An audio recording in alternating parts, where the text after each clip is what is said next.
So now let's move on to just have a look at the way the book is structured. So going into the contents level, all in the book has 8 chapters to address some of the common question marks that have come about. For example, how Guru Gobind Singh Ji uses his pen name Sham and Ram.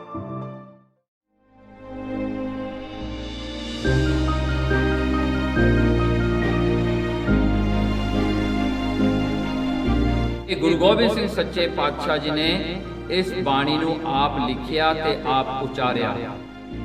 Guru Gobind Singh Ji himself wrote Sri Dasam Granth.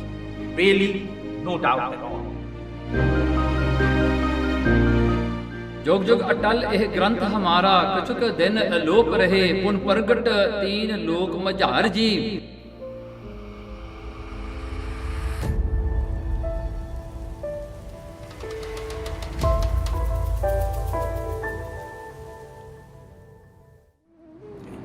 So now let's move on to just have a look at the way the book is structured.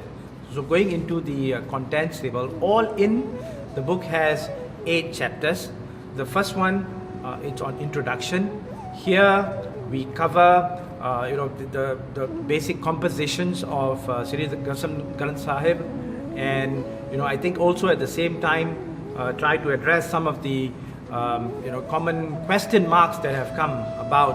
For example, how Guru Gobind Singh Ji uses his pen name Sham and Ram, and to bring in some authentic materials to cast away the doubts that has been created.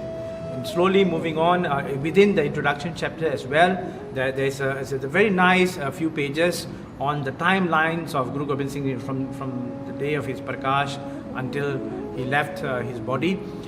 Each one depicts specifically the dates in which the various parts of Dasam Granth that were written. Okay. Then in the second chapter, basically the whole chapter is dedicated to the guide on how one reads Guru Gobind Singh Ji's original writings. So the way the Ura is written, the way the era is written. So basically the whole of second chapter, in a way it's an introduction to the third chapter, which is where we present the original writings. And now when you see the original writings, you will be able to use the guide from the second chapter to then verify for yourself the original writings of Guru Gobind Singh Ji. Moving on, evidences of handwritten Sarups of Dasam from the 18th century onwards is then presented. Then we move on to chapter 5, the various different references that we have in our Panth on the Sri Dasam Granth Sahib, and the various Sikh scholars that we've had. And there's a small little part at the end of chapter 5 which brings out some of the saints, renowned Sikhs that we all are very, we hear of their names very popularly. What was their views, what were their references on Sri Dasam Granth. And then moving on, chapter 6 covers all the Hukamnamas, the edicts on Dasam Granth, whether be it from the Akal Takht Sahib and some of the other Takhats and other places of authority.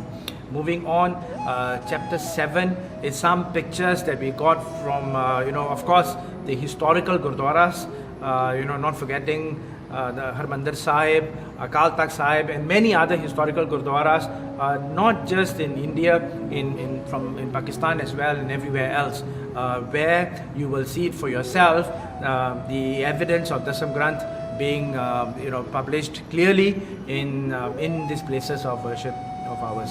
And last is the foreign views, the foreign scholars on Dasam Granth. The evidences are again then presented, excerpts are taken out from their work, from their research.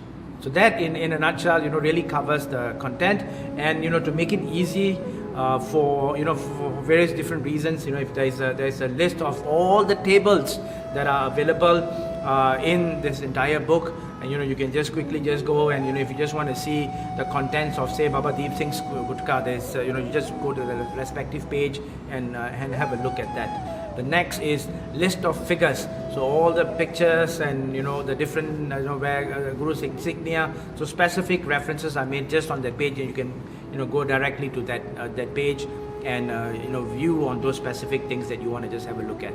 So that in a nutshell I think covers the entire overview of the content of this book.